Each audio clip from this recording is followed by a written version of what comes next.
तो अब बस हम इसको एंड की तरफ थोड़ा सा लेके जाते हैं। अच्छा, इसके अंदर ये है। अच्छा, वो सर्जिकल जो एम्फासीमा है उसका मैं ग्रुप में भी शेयर कर दूंगी आप लोगों को, ठीक है।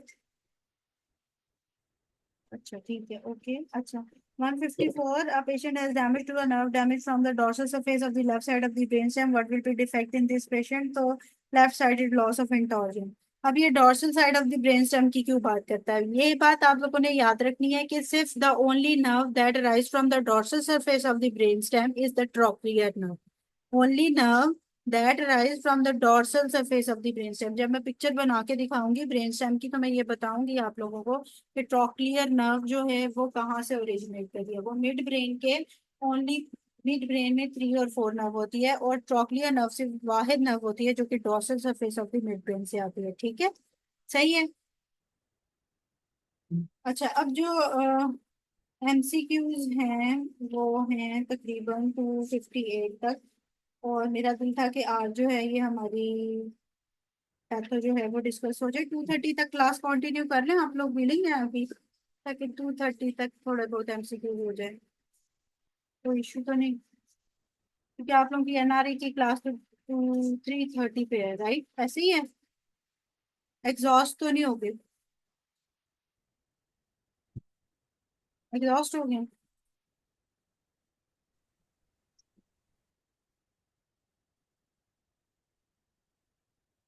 अच्छा ठीक है, सही है। ठीक है, चलिए सही है, ठीक है, ओके।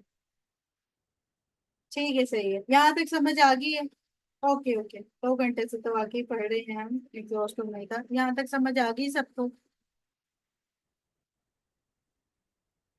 ठीक है, फाइन।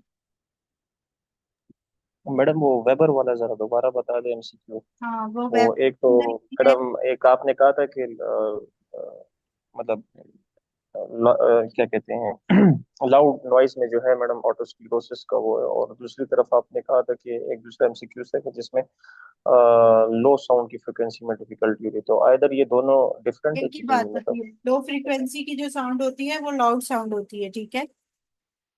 सही है।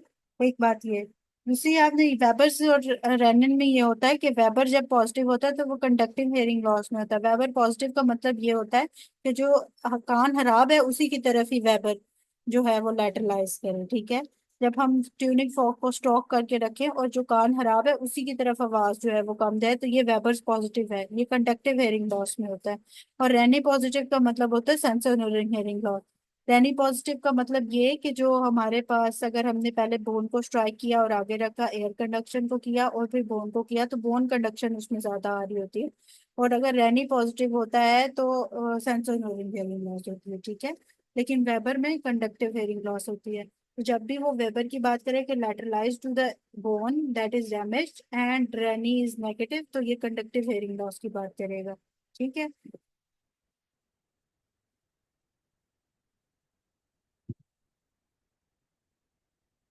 सही है, समझ आ गई। अच्छा, 143 किसी ने पहले कहा था, उसके अंदर ये है कि और दूसरा, जब भी लाउड नॉइज की बात करेगा तो ऑटोसेक्लोरोसिस के पेशेंट में लाउड नॉइज की वजह से उनमें जो है वो प्रॉब्लम आती है। लेकिन अगर लाउड नॉइज ही इसी तरह ही जेट का ड्राइवर है अगर वो बात कर रहा है तो उसकी डेफनेस लो फ्रीक्वेंसी साउंड्स के साथ होगी, ठीक है। और हाई फ्रीक्वेंसी साउंड्स के साथ उसको सुनाई देगा, ठीक है, लेकिन लो फ्रीक्वेंसी साउंड्स के साथ उसकी डेफनेस होगी। बाकी मतलब ऑटोस्क्लेरोसिस मैडम इसमें नहीं है, ये दो मतलब अपोजिट एमसीक्यूज है ऑपोजिट। जो ये जेट वाला एमसीक्यूज है। हाँ, ऑटो से क्लोरोसिस इसमें नहीं लिखा हुआ ना, तो लो फ्रिक्वेंसी साउंड के साथ उनकी डैमेज होगी अगर वो जेट का या नॉइजी इन्वायरमेंट में काम कर रहा है, ठीक है। तो फिर उसमें वो है, लेकिन अगर उसमें वो कंडीशन का पूछ लेता है कि कौन सी कंडीशन होती है उन पेशेंट में तो वो ऑटो से क्लोरोसिस होती है। जो नॉइजी इन्वायरमेंट में जिनकी हेयरिंग जो है वो इम्प्रूव होती है वो ऑटो से क्लोरोसिस, वो अदर कंडीशन है, ठीक है।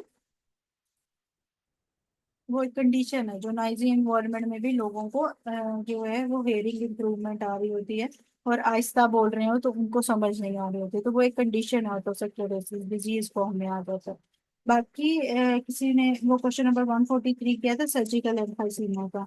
तो उसमें क्या लिखा हुआ है कि 143 में boy after blunt trauma to the eye present to you with the lower orbit fracture and crackling sound on palpitation and blood accumulation diagnosis the surgical emphysema. जो सर्जिकल एम्फाइसीमा होता है वो मेनली किस वजह से हो रहा होता है कि उसके अंदर जो ब्लड है वो कॉमुलेट कर जाता है। सबक्यूटेनियस एम्फाइसीमा भी इसको कहते हैं हम, ठीक है।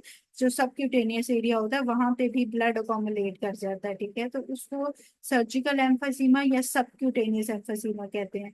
जब एयर और गैस जो है वो सबक्यूटेनियस टिश्यू में जाके अकोमुलेट हो जाती है डीपेस्ट लेयर ऑफ स्किन में, और वहां पे फिर पैल्पिटेशंस पे क्रैकलिंग साउंड हमारे पास आएंगी, तो उसके अंदर जो है वो इसके अंदर अब दो चीजें हो सकती हैं। एक बात कि फ्रैक्चर बोन पीसेस भी क्रैकलिंग साउंड के साथ आ सकते हैं, और सर्जिकल एम्फाइसीमा में, लेकिन सर्जिकल एम्फाइसीमा को इसलिए प्रेफर करें कि इसमें ब्लड भी अकोमुलेट कर रहा है, एम्फाइसीमा के साथ बात कर रहा है, ठीक है। और साथ में क्रैकलिंग साउंड एयर और गैस की वजह से जो आएगी वो सर्जिकल एम्फाइसीमा की तरफ बात लेके जा रही है, ठीक है, समझ आ गई। हाँ वो मैं कल भी करना भूल गई थी, कल भी मुझे किसी ने कहा था टू, ठीक है वो मैं भी कर देती हूँ। अभी पैथोलॉजी में कितने एमसीक्यूज हैं? पैथो में कितने हैं और फिजियो में कितने हैं, एक दफा दोबारा टाइप कर दें। 258 पैथ में। डबल ए में सेकेंड एडिशन। पैथो 221।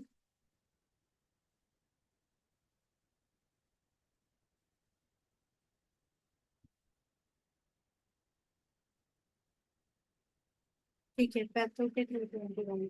ठीक, ठीक है मैं 221 से वर्क शेयर कर दूँ। अच्छा बाकी है एमसीक्यूज हैं फिजियो में 260, ठीक है। अच्छा अब ये बाकी जो एमसीक्यूज हैं एक दफा आप लोगों ने इनको रीड देना है, ठीक है। और इसको हम कोशिश करेंगे कि रात की एक फिर दोबारा एक क्लास रख लें ताकि ये हम कवर कर लें। न्यूरो एनाटमी में जा रही हूँ आप लोगों की, न्यूरो एनाटमी की एक क्लास में हम सिर्फ डिस्कशन कर लेंगे कौन सा पार्ट होता है, कहाँ एनाटमी में क्या आ रहा होता है, ये हम कर लें एक दफा, ताकि उसके एमसीक्यूज भी बहुत ज्यादा है न्यूरो एनाटमी के। तो वो करते करते कवर तो हमारे पूरे शायद ना हो सके, लेकिन उसमें ये है कि हम मैक्सिमम चीजें कर लेंगे, ठीक है। रात की फिर क्लास एक कर लें क्योंकि ये फिर कवर कर लें ताकि ये हमारा खत्म हो जाए, फिर तक होगा आज। ठीक है 11:30 बजे ही होगा। ठीक, 11:30 ही होगा। अच्छा आप लोगों ने जो बाकी के एमसीक्यूज में भेज भी देती हूँ 221 के अब, इनको पढ़ना जरूर है एक दफा, ठीक है। इनको पढ़ना है मैंने, सिर्फ रिपीट वाले जो एमसीक्यूज होंगे वो मिस ही होंगे, अब बस वही डिस्कस होंगे जो कि नहीं है, ठीक है। इनको पढ़ लें प्लीज एक दफा और रिवाइज करेंगे। ओके कोई बात नहीं, बस रिवाइज करते रहें साथ साथ। न्यूरो इतनी मुश्किल नहीं लगेगी, जब आप रिवाइज करेंगे तो ये आसान हो जाएगी, ठीक है। बस किसी और का कोई क्वेश्चन है अभी?